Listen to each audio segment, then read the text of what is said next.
Les trois sous-systèmes de l'organisation. Sans être contre, les acteurs peuvent ne rien faire pour le changement.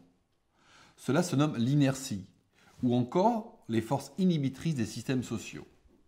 Ces forces peuvent s'expliquer par le fait qu'un système social, une entreprise, une administration ou même une association, est constitué de trois sous-systèmes qui s'influencent mutuellement. Il s'agit du système rationnel, ce qui est formel, du système social, les représentations des personnes, et le système politique, les zones de pouvoir. L'encapsulation des trois sous-systèmes produit des phénomènes complexes de perception et de réalisation des actions de changement. Le système rationnel est celui que l'on voit le plus dans une organisation.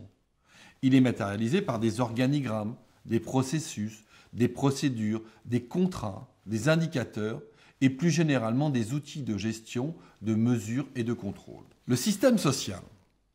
Une organisation, c'est avant tout un groupe de femmes et d'hommes qui viennent dans l'entreprise avec toutes leurs dimensions idiosyncratiques et leur état psychologique.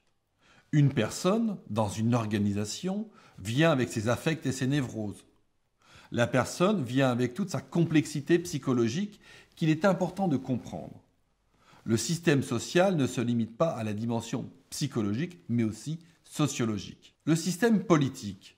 Toute organisation est un ensemble de territoires de pouvoir.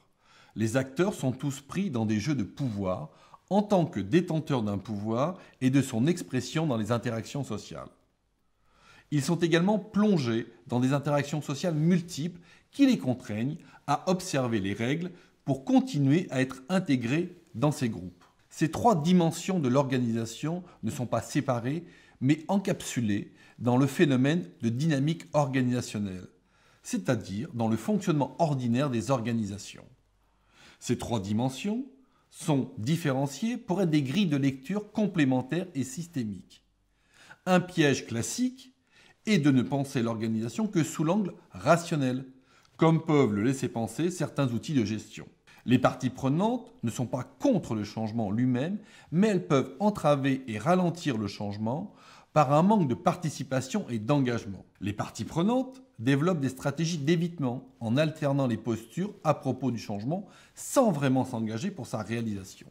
Les techniques d'accompagnement classiques du changement ne suffisent plus. Il ne s'agit plus de réussir un projet de temps en temps, mais d'intégrer quotidiennement de nombreuses modifications.